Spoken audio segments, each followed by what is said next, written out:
It doesn't. Oh, there it is. Yep. All right.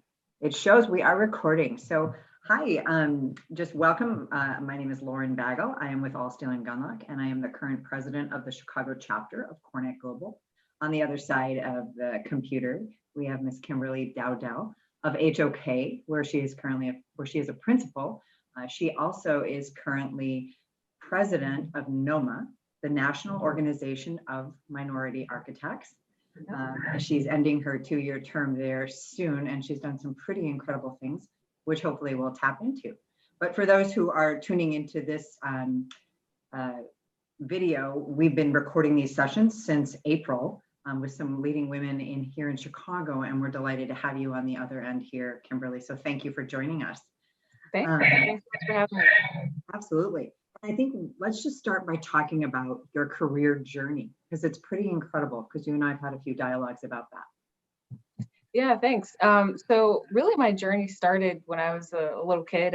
I originally wanted to be a doctor, and I remember in an art class in middle school learning what an architect did. And growing up in Detroit, there were a lot of buildings and spaces in downtown Detroit, in particular in the early 90s when I was in middle school, that were boarded up and ghosted their former selves, with really beautiful spaces and places. And in a way, I kind of saw that as an opportunity to become an architect and help fix those buildings or heal those buildings. So in a way, becoming like a doctor of the built environment was kind of the plan at that point. And I later learned more about architecture and real estate and development and things of that nature. But, it really did start with wanting to kind of help improve things in Detroit. And then I later learned in college that, so many cities deal with those same kinds of challenges. And, I really just kind of grew that love for architecture and design and development and revitalization. And so that's kind of what I've been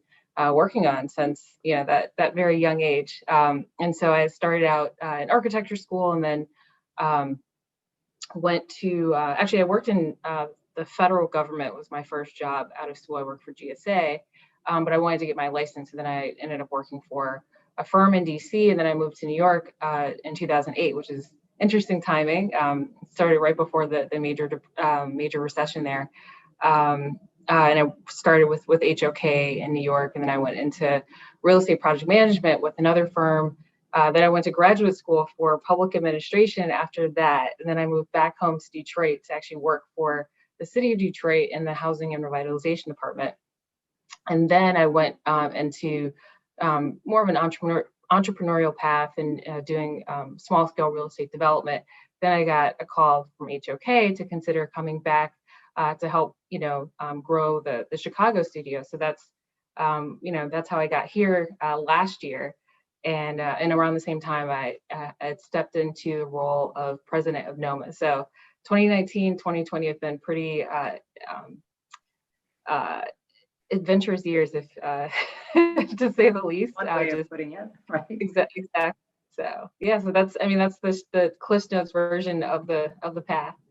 Well, and in your past, I know you and I've had a couple dialogues about some really interesting and wonderful mentors that you've had along the way. So maybe share some of the stories of mentors that have really impacted you in your career, in your life. Yeah, absolutely. So I credit NOMA for actually giving me a good number of my kind of core mentors. When I first joined NOMA as a student in 2004, one thing that was really special and unique about the organization is just the emphasis on mentoring young people to make sure that they kind of know what the opportunities are that are available to them, and encouraging us to get licensed when we're kind of in, and also looking at just different career opportunities. And so several of my you're gonna hear my dog barking, Kimberly. I'm gonna shut my door. We're gonna do one of those awkward real life moments where I'm gonna close my door. Hang on. Real life happens. So yes. I thought we had this figured out, but no, he just wants to bark when he's gonna bark. It's my neighbor's dog. That's what dogs do. So I'm sorry, taking you off point from your talking about mentors. No problem. In fact, many of my mentors have dogs, and so I've been on calls with them where they're dealing with that too. So, but yeah, so I mean, several of the previous presidents of NOMA have been great mentors of mine.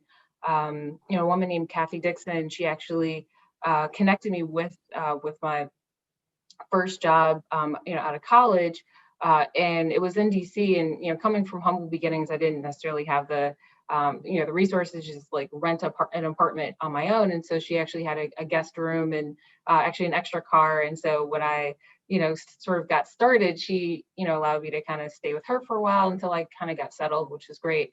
And then she connected me with Steve Lewis, who was another great mentor of mine, who, when I moved to New York to work for HOK, actually stayed with his parents for the first month or so until I found my apartment in Harlem. And so that's like mentorship that goes a little bit above and beyond. But I think especially when you need those additional levels of support, it's great to to be able to rely on the NOMA network. At least that was my experience with those two folks around the same period of time. And to this day, I can call them at any point and say, hey, I need help with thinking through this leadership challenge, or how did you deal with this while you were in the NOMA presidency, et cetera. So that's been really great.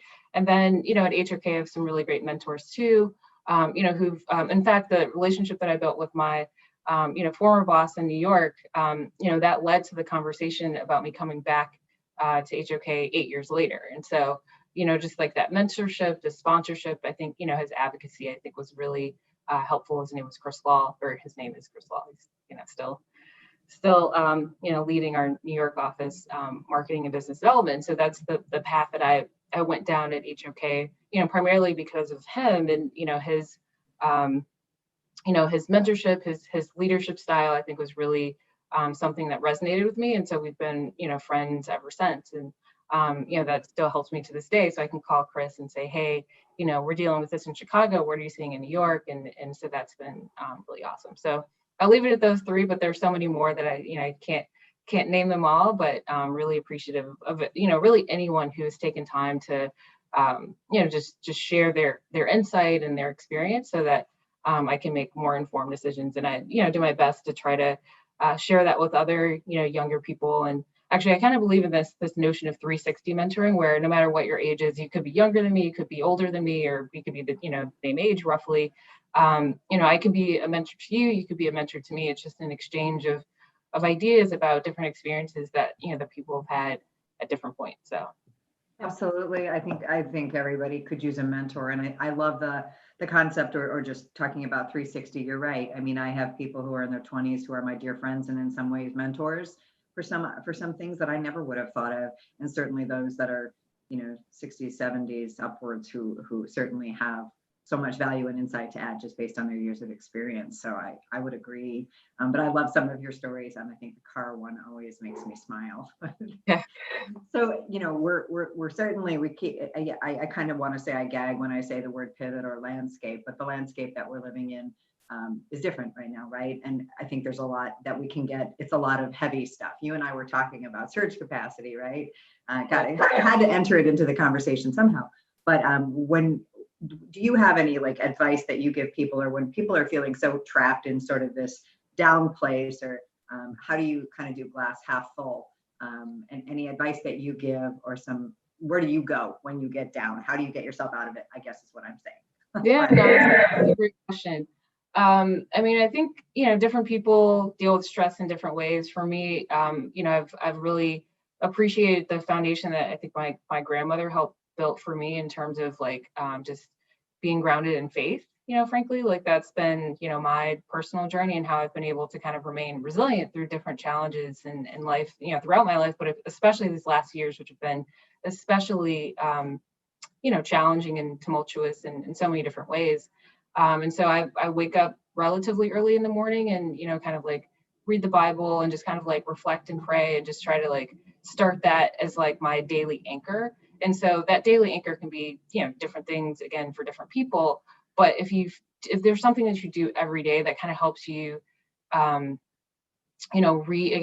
refresh and anchor yourself in that for the day. So it could be yoga, it could be, just drinking tea and watching, the sunrise, or whatever it is that, speaks to you in particular. I think, that's a good way to kind of you help not feel like things are getting out of control, because that's one thing that you can do. You do your daily routine, and like if it's making your, I mean, you should make your bed, no matter what. But like that, that, No, but that not everyone does. that's true. But I found that, and frankly, like there was a point in my life where I was like, I mean, I'm just gonna sleep in it again, like whatever. But as I matured, I was just like, this is it's an anchor. It's something where it's like, okay, like it takes like, less than a minute to just do it. And then it's like, it's nice to revisit it when you're ready to go to sleep and it's all like crisp and whatever. So, so I think that's an example of an anchor, something that you do, and then you're like, okay, I've done that, I've accomplished it. In fact, there's some leadership book that says like, start by making your bed or something like that. And so it's just kind of building like daily discipline is a way to maybe help, build that, the muscle of consistency and resilience, and just kind of being able to bounce back from, from the different things that we face. How about any great, whether it's apps? I've been asking people more about like meditation apps, like Headspace and all these different ones, just for creating sort of that place for me to center myself, whether it's at the beginning of the day or the end of the day, right? Sort of clearing your head of all that stuff that a lot of us it just keeps going, right? And we need to shut it down. And it's not easy for some it is. And I wish I was one of those people. I'm not. But any apps or books or anything that you think is just really cool or really just something you want to share? Yeah, I think Calm is pretty popular, just as the different sounds and things that it does. I personally use Abide, which is kind of like a biblically based meditation app where it's like a different message every day. So I kind of combine that with like, the Bible app. But also like, I think if you search, meditation apps, that, Calm is probably like the leader in that space, but there are probably other ones too that, just check them out and see which ones resonate the most. And the other thing, I think one of the great things about Chicago is this awesome, lakefront. And so, not everyone lives super close to the lake, but to the extent, or even, the river, but the extent to which you can like connect with nature by walking along. And I know it's getting cold, but even still, I think that's, it's a good way to kind of, I think humans just need connection with nature. And so, if you can't go, hiking or whatever, I think that's a really good way to just refresh yourself a little bit. So I lived relatively close to Lake Michigan. And so whenever I can just kind of like, head over there, just even for a few moments, just to like see the water and walk back, I think that's always very helpful. Something, right? I think, yeah, whether it's just disconnecting and looking out the window, right? Or staring at nature. I'm a huge nature person. I like the cold weather. I'm okay with it. I'm not saying I want it all the time, but I like snow. I like winter. So you just have to dress in layers. That's all. I agree. I'm like, embrace it. We live here. We have seasons. We're in Chicago. It is part of Chicago, so it's not going away. Yeah. But I didn't mean to take us off track there, but certainly love hearing about just other, whether it's great books, great reads, great Netflix shows, right? We're all talking about those kinds of things right now as we head into more holiday. So another thing is, can you think of a particular story in your career that's really inspired you? And then you kind of touch on a bunch, but is there anything in particular that has inspired you in your career? It could be recent or a long time ago.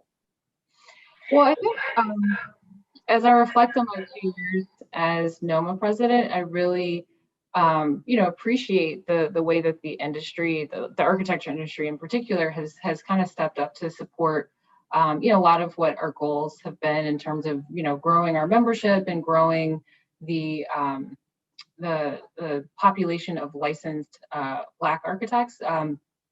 In the U.S., there are about 116,000 licensed architects. In fact, there are more lawyers in the state of California than there are architects in the entire U.S. But so we're a small, mighty profession, and it takes quite a bit to become an architect. It's on average about 12 years of training and internship and exams and all that. And so it becomes very difficult to do that if you one, don't have access to, just information about architecture early on, and so that's part of the reason why, NOMA has our NOMA Project Pipeline summer camp for kids to really get that information out in middle school and high school. I mean, that's when I learned about architecture. And so I think that's, one of the important things to, just to make sure that we are creating a system of support to, create, in fact, that's my platform for my presidency, All in for NOMA, which stands for Access, Leadership, and Legacy. So how do we create access to the profession? And so that's kindergarten through, 12th grade, and then college, and then, the licensure process. And then leadership is about how do you foster leadership opportunities for people once they do get licensed, or while they're in the process. And then legacy is about celebrating the legacy of our members who own firms or won awards and are doing great work out in the world. And so, and also it signals that all people are welcome to join NOMA. I mean, yes, we are focused on architects, and we do have a focus on the minority population because that's where we're seeing the greatest disparities. But we in order to kind of make the movement work, we want all people to feel engaged in the work. And so part of what we're trying to do, within the population of architects, I mentioned the 116,000. Of that number, only 2,378 are African American, which is just under 2% throughout the country. And of that number, only 502 are Black women. And so, in fact, there's so few of us that we mostly know each other, and we know what number we are in that number. So I'm number 295 out of 502. And so just looking at ways that we can, bolster those numbers, create more awareness of the profession, and then support people through their path, I think has been really important to us. And so I've been trying to, give voice to those efforts, and the profession, the American Institute of Architects, and the National Council of Architect Registration Boards, NCARB, they've been, some of our strongest partners in that work, supporting us both financially and, just otherwise with staff support and things of that nature. So, and so that's enabled us actually to have our first, set of full-time employees, which we've never had in our 49 years of existence. So NOMA's turning 50 next year, which we're super excited about. And I'm really, pleased and proud to say that over the course of my term, we've doubled our membership from, around 900 people to over 2,000. And we've, just created more opportunities for people to engage with us and to, to support the efforts of creating more access to the profession, fostering greater leadership, and celebrating the legacy. And so I'm also excited that we, for the first time, have our new employees that really signals the strength and stability of the organization. So that's been amazing, and it wouldn't have been possible without the support of not just our board and other leaders within the organization, but also our external partners, including the American Institute of Architects, AIA Large Firm Roundtable, or AIA LFRT is what they're called. And they're the 60 largest firms in North America, and HOK is one of them. But the whole group, they represent the most powerful firms in our profession.